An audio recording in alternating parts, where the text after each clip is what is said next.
Hey, what's up, guys? I just wanted to make a review here for Mortal Kombat, the movie, the 1995 film. Now, as you guys know, I do a lot of sort of videos on Mortal Kombat, Street Fighter, mainly a lot of fighting games, but I'd say the two in particular are Mortal Kombat and Street Fighter. And I've sort of tried to focus my attention more towards Mortal Kombat, and so yeah, I mean, it is what it is. Because I know some people are gonna ask, "Well, when are you gonna review Street Fighter?" And I don't know if I will. I may or may not. It just depends.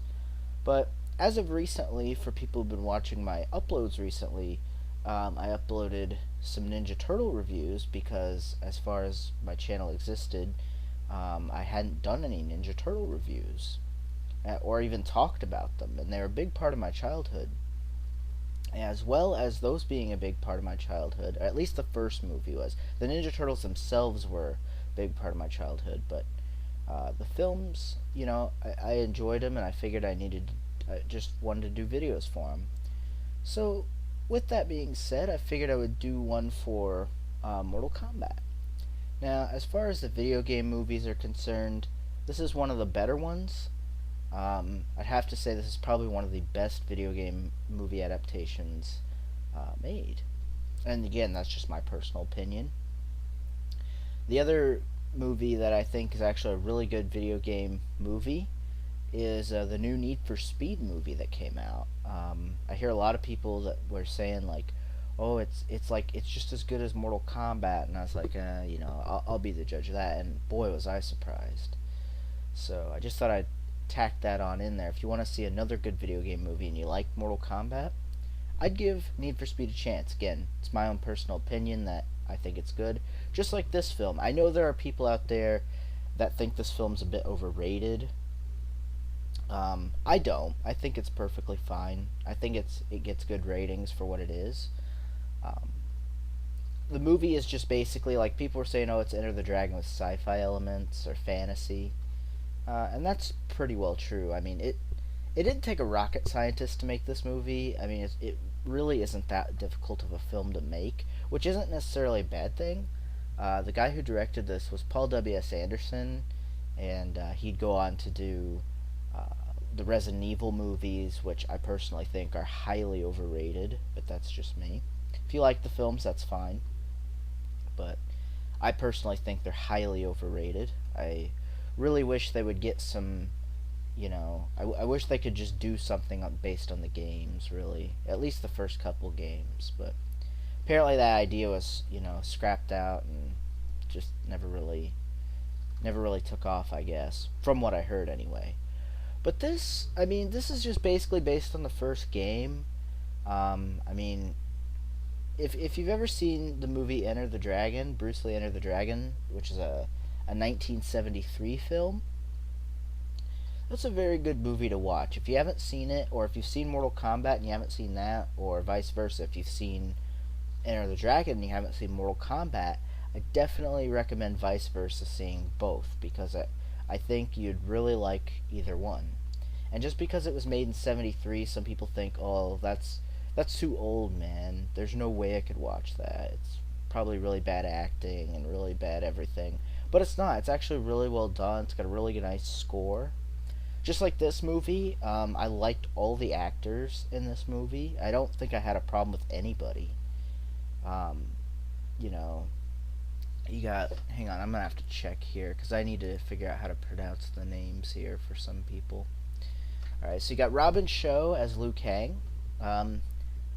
He went on to do Mortal Kombat Annihilation, which wasn't as good, which I'll talk about in the future.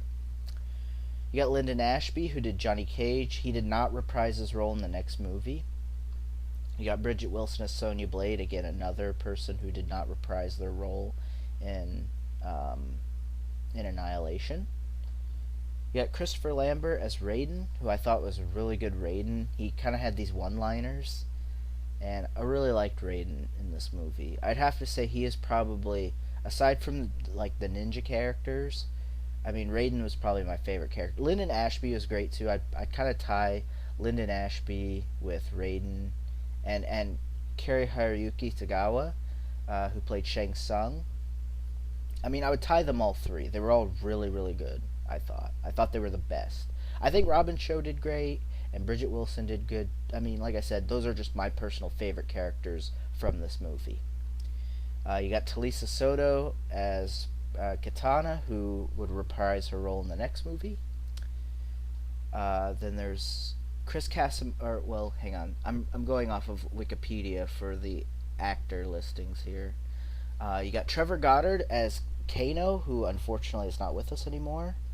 Um, that was really cool because Kano later, when they started doing voice roles and stuff for the Mortal Kombat games, he ended up they ended up making him an Australian, which I thought was kind of cool because that came based off the games. So I thought that was really cool. But yeah, unfortunately, the guy who played Kano, Trevor Goddard, passed away. I think he like drug overdosed or something. It's crazy. I'm not sure who this guy is. Francis Petit. I'm not really sure if he ever went on to do anything. But he was Sub Zero. You have Chris Casamassa as Scorpion, who was really well done. I liked all the people who played the ninja characters in this movie. I believe Chris Casamassa also went on to do Scorpion in Mortal Kombat Conquest, the short-lived TV show. I haven't seen much of Conquest, so I don't really have too many inputs. It seems like it's a good show, but I don't have much inputs on it. And then his name's listed as Keith H. Cook as Reptile. I thought he did a good job. But I don't really know what the guy has gone on to do. Kevin Michael Richardson voices Goro. And his vocal effects are provided by Frank Welker, so I assume they manipulate his voice and whatnot. But I don't know who that is. Gregory McKinney as Jax, who, from I believe what I was told, I think this guy passed away. I don't really know. Oh wait, no, here it is. It's right here on Wikipedia. Steve James was originally cast to play Jax, but the actor died a year before production began on the film. Okay. Well, I knew there was something with the character Jax being dead, and I didn't know if it was this guy or a different guy. So, yeah, I guess that's where that came from. You have Frank Welker, who voices the unnamed Emperor of Outworld, as listed on Wikipedia. In parentheses, it's Shao Kahn, who appears at the end of the film. Welker also voiced Reptile and Goro. That's interesting.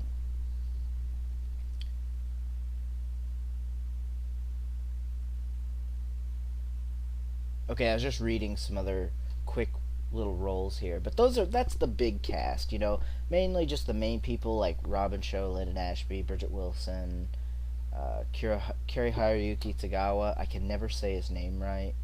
I always screw it up. That's why, if you're wondering why I have Wikipedia open, it's mainly because of Shang Tsung's character. Or as his actor, I should say. I can never pronounce his name right, so I have to like look at it. But I wanted to input a couple other things. Christopher Lambert apparently went on to do something in TV. I don't know what show, but I remember hearing about that. Kari Haruyuki Tagawa. He went on to be. He was in a movie. I think it was Platoon. There was some Vietnam movie I remember he was in, because I remember I'm like, that's Shang Tsung in that military movie. And then he was also Hihachi Mishima in the Tekken movie, which I thought was kind of weird. Robin Cho, he ended up playing Gen in Street Fighter Legend of Chun-Li, which I thought, no offense to Robin Cho, but I thought he did an awful job. I don't know if that was really Robin Cho's fault. I think that movie just had a lot of problems. And I don't know if that was just the makeup effects or if Robin Cho actually looks that old. But if that's the makeup effects, I think they did an okay job on that. But if that's how old Robin Cho is looking, holy crap. But I mean, that's really all I can input as far as the cast. I wanted to talk about the cast more so because, I just want to fit everything I can into here. And I know it's like, who knows how long into this video, and I still haven't talked about, uh, the movie. I'm 10 minutes in, and I haven't even talked about the movie. But honestly, what more can be said about Mortal Kombat? I mean, like I said, it's just basically the same thing as Enter the Dragon, but, in the way you would expect Mortal Kombat characters to be in it. I mean, it's based off the first game, basically. You have similar characters: Mr. Han, Shang Tsung, Bolo, Goro, Bruce Lee, Liu Kang. You have, excuse me. You have John Saxon, who played Roper. He's kind of like Johnny Cage. And, of course, you don't have, you don't have a black character, of course, a black male character for the sort of third sidekick or third big actor for the movie, which was Jim Kelly, who played Mr. Williams. I just know this because I've seen Enter the Dragon so much, and I've seen way more than Mortal Kombat, but I still like Mortal Kombat a lot. But you have Bridget Wilson playing Sonya Blade, which I thought were the great. I mean, it's really about the only choices you could pick from at least the first game. You have Katana in this movie. Some people are like, oh, but she's not until MK2. But she's actually a character who was supposed to be in MK1. I'm not sure why she wasn't in there. But if you want to know a little past history, she was supposed to be, I believe, Princess Kitsune. And then they changed it to Katana. So, but she was supposed to be the Emperor's daughter, Shao Kahn's daughter. But it was just, I guess it was never written because Shao Kahn's not in the game. So I guess they just felt, okay, we'll save it for the next game. But again, she's in here, and I know some people question that. Also, some people question whether or not why Reptile was in the movie. Reptile is in MK1. He's a secret character. I get people, who aren't real big Mortal Kombat fans. They'll ask me, they're like, but why is Reptile in here? He's not until MK2. Or, like I said, Katana. Now, the Katana one I wouldn't expect very many people to know. But the Reptile thing, Reptile was a secret character in Mortal Kombat 1. So, you had to pull off a bunch of specific conditions to make him appear, which is why a lot of people don't believe he was in the first game. The only other real way you would know he was in the game without doing the criteria for the secrets would be to find the Reptile clues when he would appear randomly before matches. So there's a big input on Mortal Kombat, but I mean, what more can I say about the movie that hasn't already been said? I mean, I gave you the basic rundown. It's just basically Enter the Dragon with sci-fi / fantasy elements. I ran down with the actors. I guess I could go on to talking about some other stuff here. The journey begins. Let's see here. Let me read this real quick. Yeah, this is the CGI movie.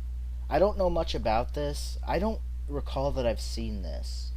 Because all I have is the taped version, the VHS version of Mortal Kombat.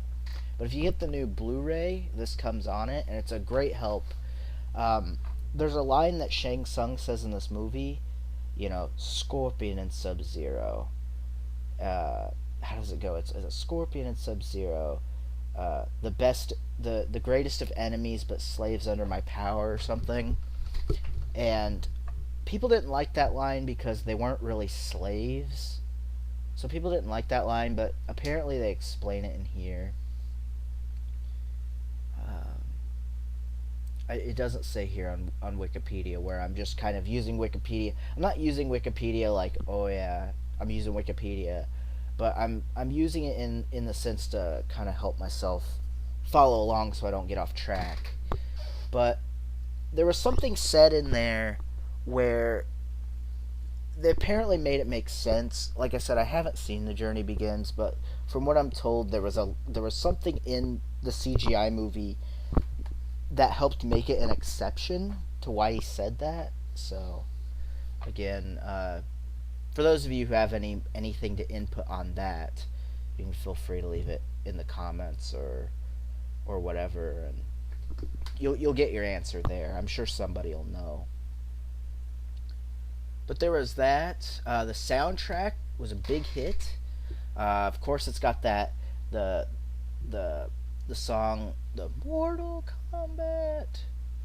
You know, everybody knows the Mortal Kombat song. You know, the one that plays right at the beginning. Really big, popular song. I'm gonna click on this real quick because I gotta see who this was by because I kind of forgot. The Immortals, that's what I thought. Yeah, the Mortal Kombat song was done by the Immortals. It's real popular. I mean, you go look on YouTube, you know, and just look at how many people made videos with just that song. I mean, that's how popular it was. I believe it was also... there was a mix of it also used in the original commercial.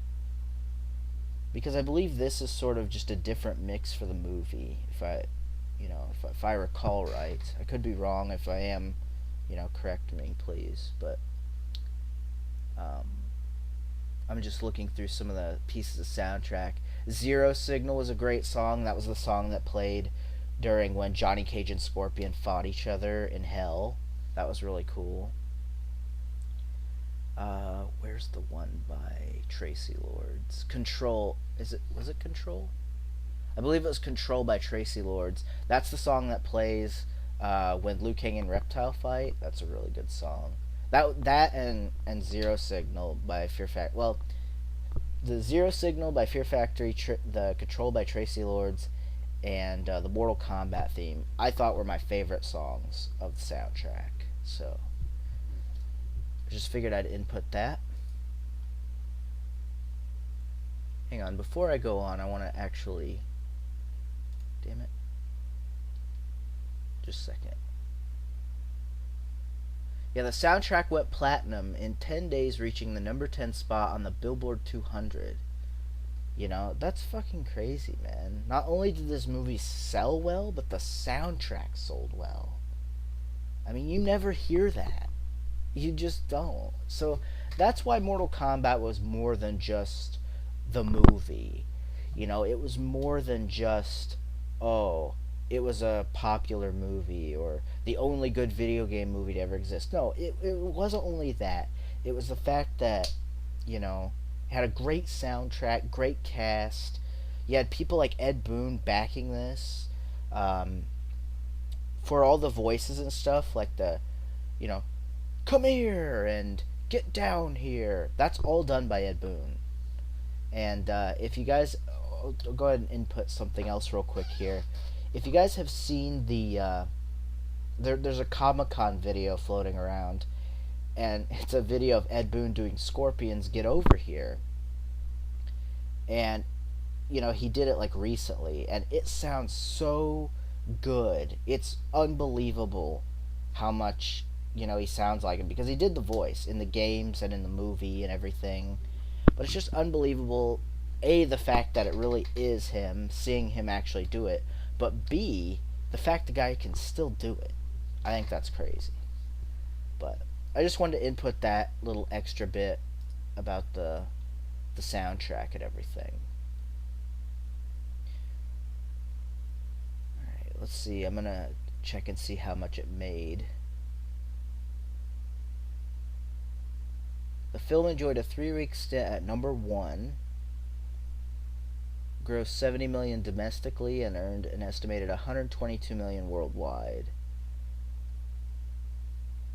The film sits as the fourth highest grossing video game adaptation ever released, behind Tomb Raider, Prince of Persia, which I kind of find bullshit, but that's just me, and Pokemon the first movie, which Pokemon, understandably, I don't really count that as a video game movie.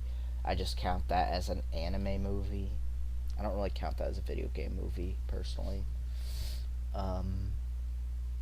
Critical response. Wow, the film received mostly negative reviews by critics. Well, there you go. It's critics. They don't know what they're talking about.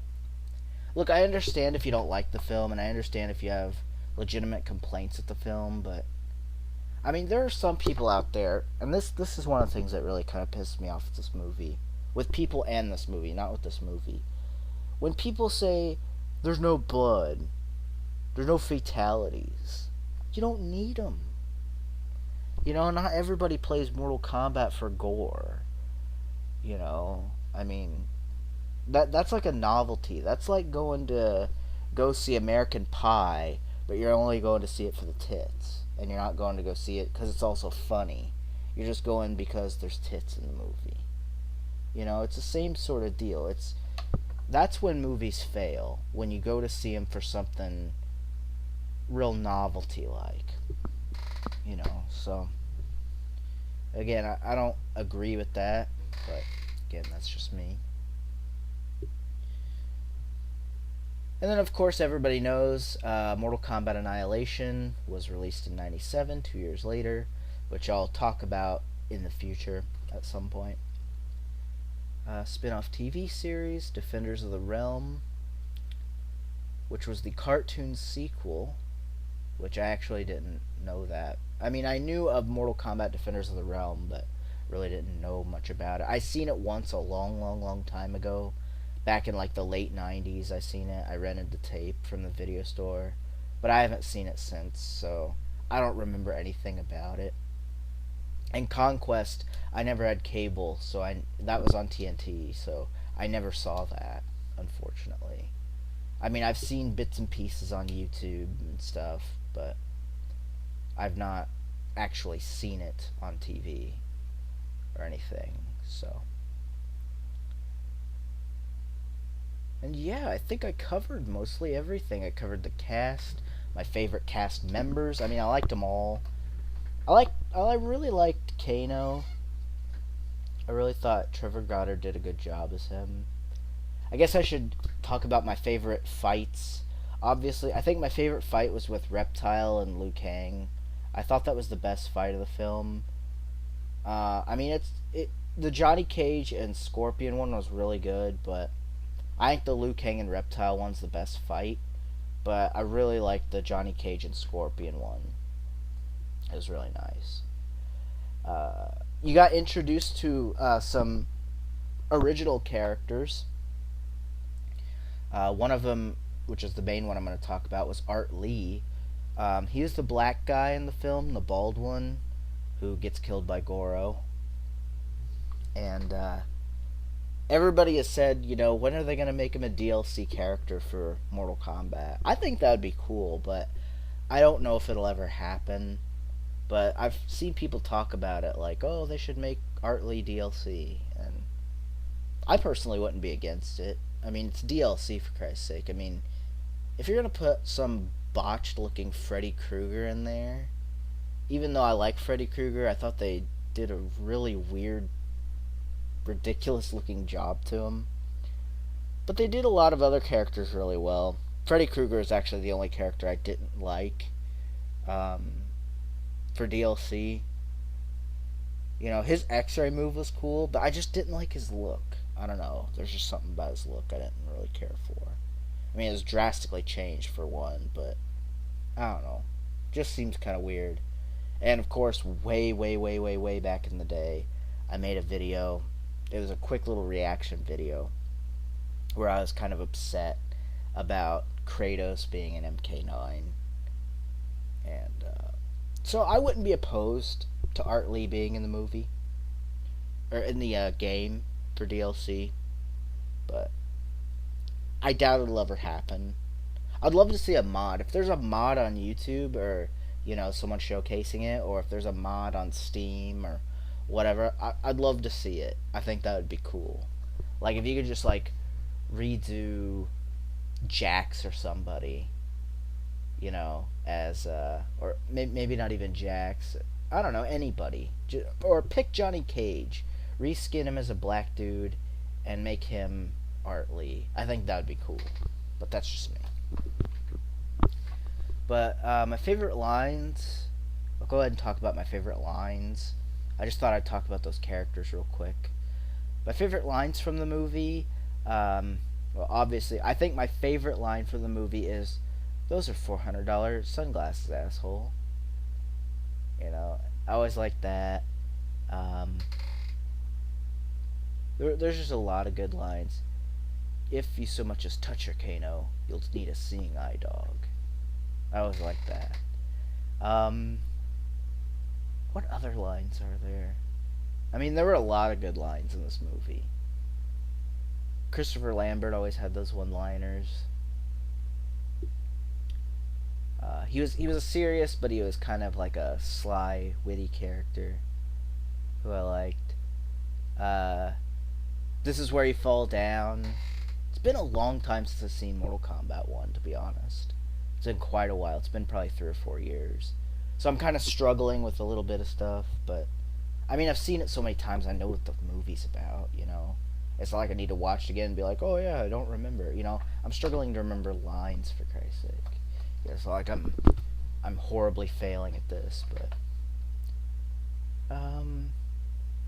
yeah, this is where you fall down. Whew, where do they come up with these guys, or whatever he says. And yeah, I pay you money, you take the bags. Or is that too complicated? No. And then he picks them up and throws them in the water. Same thing Bruce Lee does. And yeah, well, hang on. Oh man, I'm getting kind of a headache, and it's so early in the morning. It's 3:30. It's 3 o'clock in the morning, for Christ's sake, guys. I'm trying to review this at 3 in the morning. I'm just trying to think of the luggage thing.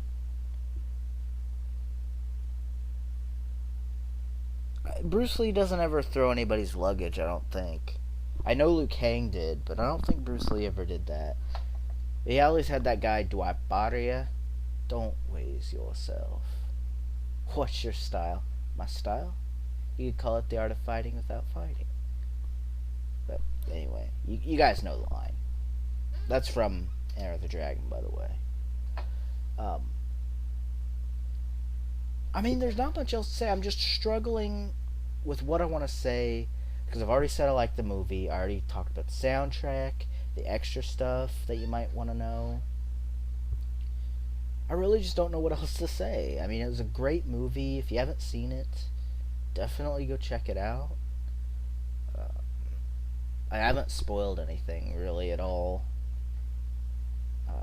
But honestly, I don't think there's any room to bitch if you're, oh, you spoiled this for me. Like, come on, man. This movie is old. This movie is almost 20 years old.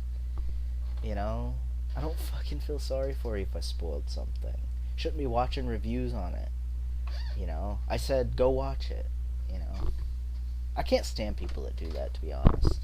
People who bitch, especially on a movie that's this old. You know? But, not really sure. I feel like I'm kind of just rambling now. I mean, like I said, I talked about Ed Boon being in the movie, people that have died in real life, you know, who helped make this movie, other stuff they were in, so if you're interested in that.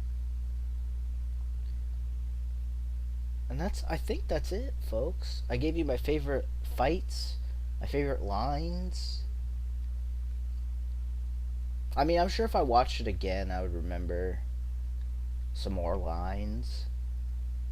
Some of the CGI, I will admit, looks...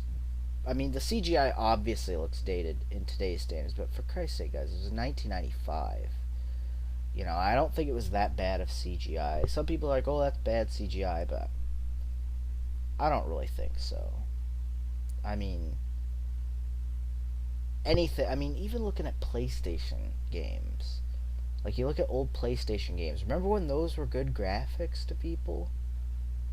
You know? There was a time those were good graphics because they were 3D. You know, same thing with this. A lot of people, I think, shit on the CGI in this movie. Like, oh, it looks bad. I mean, yeah, it looks bad now. When you have, you know, all these movies coming out nowadays, you know. But... the only thing I think looks... but there are some CGI shots, I think, for the time that did look bad. There were some, like, skull shots. Like, these skull heads. Like, you know. They look kind of bad from what I remember. I think those were like the worst looking shots. I think Reptile looked kind of bad, like the actual reptile. Uh, the thing coming out of Scorpion's hand, I didn't think looked that bad.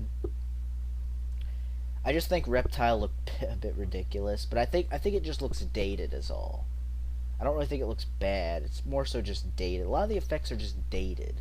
I mean, I didn't think they looked that bad. I mean, obviously, you're not gonna make something like that look that realistic. I'm sorry, you're not gonna be able to make a reptile like that, especially for 1995.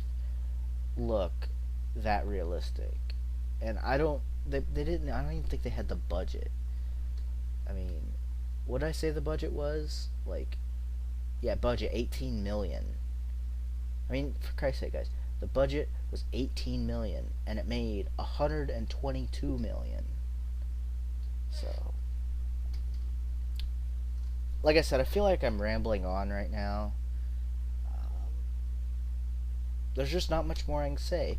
If I could recommend which version to pick up, from what I've seen on YouTube and reviews and stuff like that, I'd recommend picking up the Blu-ray version. Not only because of the better quick picture quality, but because The Journey Begins comes with this.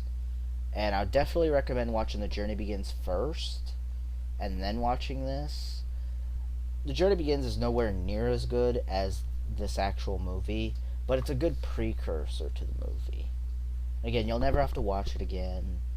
Just, if it looks like shit, I mean, you don't have to watch it. I mean, of course, The Journey Begins didn't pre-roll before you watched the movie, the movie theater, but it's just kind of a helpful little guide. Something extra for Mortal Kombat, like if you've seen the movie so many times and you never seen Journey Begins, you could definitely watch that. But I feel like I'm kind of just rambling on now. I kind of want to close this up. I feel like I've rambled on for like 5 minutes straight without anything real productive to say. So, again, I want to thank you guys for watching. Hope you guys enjoy these reviews. I don't do them that often because I really don't think I'm that great at them. But I try my best. I know I could be more sophisticated and type a whole fucking script, but if I actually got paid for this, maybe I'd think about it, but I don't, so I really don't give a shit. I mean, I try and make it as realistic as possible. To me, reading off a script, it feels fake, But anyway, that's my opinion on Mortal Kombat 1995. If you haven't seen it, go see it. If you have seen it and you haven't seen Enter the Dragon, go see that.